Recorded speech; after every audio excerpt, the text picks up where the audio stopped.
ఉప్పుని అధికంగా తీసుకుంటున్నారా? ఆ సామర్థ్యం తగ్గుతుందట. ఉప్పు లేని వంట తినడానికి పనికిరాదు అని అంటూ ఉంటారు. వంటకి ఉప్పు ముఖ్యమైన పాత్ర పోషిస్తుంది. ఉప్పు లేకపోతే ఆ వంటకి రుచి ఉండదు. అయితే ఈ ఉప్పుని అధికంగా వాడినా కూడా ఆరోగ్యానికి మంచిది కాదని నిపుణులు చెప్తున్నారు. దీని తీసుకోవడం వలన లైంగిక జీవితంపై ప్రభావం పడుతుందని నిపుణులు అభిప్రాయపడుతున్నారు. లైంగిక జీవితం సరిగా లేకపోవడం వల్ల ఎన్నో జంటలు విచ్ఛిన్నమవుతున్నాయి. కోరికలు సరిగ్గా ఉండి ఆనందంగా గడపాలంటే కొన్ని చిట్కాలను పాటించక తప్పదు. దానిలో డైట్ కూడా చాలా అవసరం. కొన్ని ఆహారాలు తీసుకోవడం ఎంత మంచిదో కొన్నిటిని అధికంగా తీసుకోవడం కూడా అంతే డేంజర్. అందులో ఉప్పు ఒకటి. షుగర్ వ్యాధిగ్రస్తులకి ఉప్పు అధికంగా తీసుకుంటే టైప్ 2 డయాబెటిస్ వచ్చే ప్రమాదం ఉంటుంది. షుగర్ చాలా సమస్యలు ఎదుర్కోవాల్సి ఉంటుంది. కావున షుగర్ వ్యాధిగ్రస్తులు ఉప్పుని తక్కువగా తినడం మంచిది. లైంగిక జీవితానికి, ఆనందకరమైన లైంగిక జీవితాన్ని ఎంజాయ్ చేయాలంటే ముందుగా ఆరోగ్యకరమైన లైఫ్ స్టైల్ను మెయింటైన్ చేయాలి.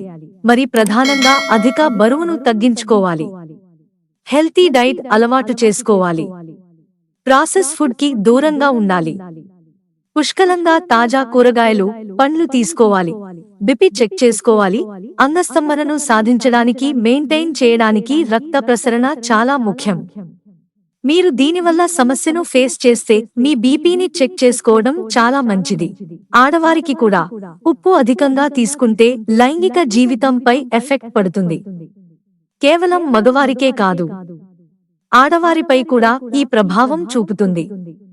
యోని ప్రాంతంలో రక్త ప్రవాహం తగ్గుతుంది.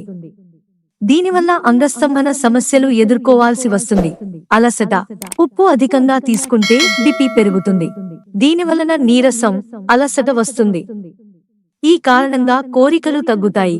అంగస్తంభన లోపం, ఉప్పు అధికంగా తీసుకోవడం వలన హై బీపీ ధమనులు మూసుకుపోవడం వలన ప్రాంతానికి రక్త ప్రసరణ ఆగిపోతుంది.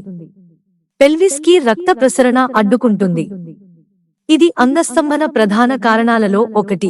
సోడియం, ఉప్పులో అధిక సోడియం ఉంటుంది. ఇది ఆరోగ్యానికి అస్సలు మంచిది కాదు. ఇది ఐపీపీ, గుండె సమస్యలతో పాటు అనేక సమస్యలకు కారణమవుతుంది. కాబట్టి ఉప్పుని మితంగా తీసుకుంటేనే ఆరోగ్యానికి మంచిది. ఎక్కువైతే ఎన్నో వ్యాధులకి దారి తీసే అవకాశాలు ఉంటాయి. మిత్రులారా, ఛానల్ సబ్స్క్రైబ్ చేసుకోవడం మర్చిపోకండి.